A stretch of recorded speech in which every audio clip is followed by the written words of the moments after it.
మీడియాలో trollings run అవుతున్నాయి గత కొన్ని రోజులుగా. ఫైట్స్, యాక్షన్ సీక్వెన్స్ కావచ్చు, సీజీ వర్క్ మీద. ఇప్పుడు సినిమా చూశారు కదా, బాలయ్య బాబు ఫ్యాన్స్ గా ట్రోలింగ్ చేసే వాళ్ళకి ఏం చెప్తారు? ఒకటే చెప్తున్నా, బాలయ్య బాబుని ఇంతకన్నా రూత్లెస్ గా, ఇంతకన్నా వైలెంట్ గా, ఇంత అది అవతల వాళ్ళకి అది డూప్ అనిపించచ్చు. బాలయ్య బాబు చేస్తే రియల్ యాక్షన్. జై బాలయ్య, జై బాలయ్య, చేసుకొని అవతలోడు ఎన్ని ఏమన్నా చేసుకొని మాకు అనవసరం. సినిమాలో పర్ఫెక్ట్ కనపడితే చాలు మాకు. అది డూప్ కాదు, ఏం కాదు.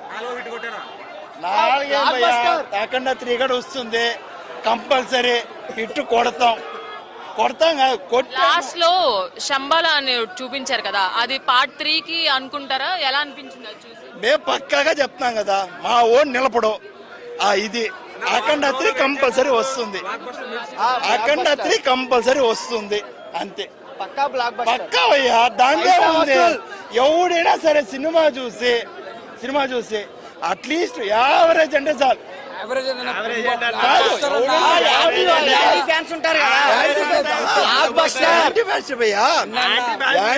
ఎంతనా చూడండి, ఒక్కడైనా సరే యావరేజ్ అని చెప్తే అండి. వాడిని రెండోసారి సినిమాకి పోయి ఎక్కడ యావరేజ్ అనేది నేను చూపిస్తా.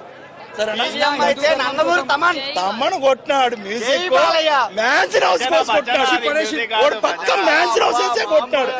జై బాలయ్య, జై బాలయ్య.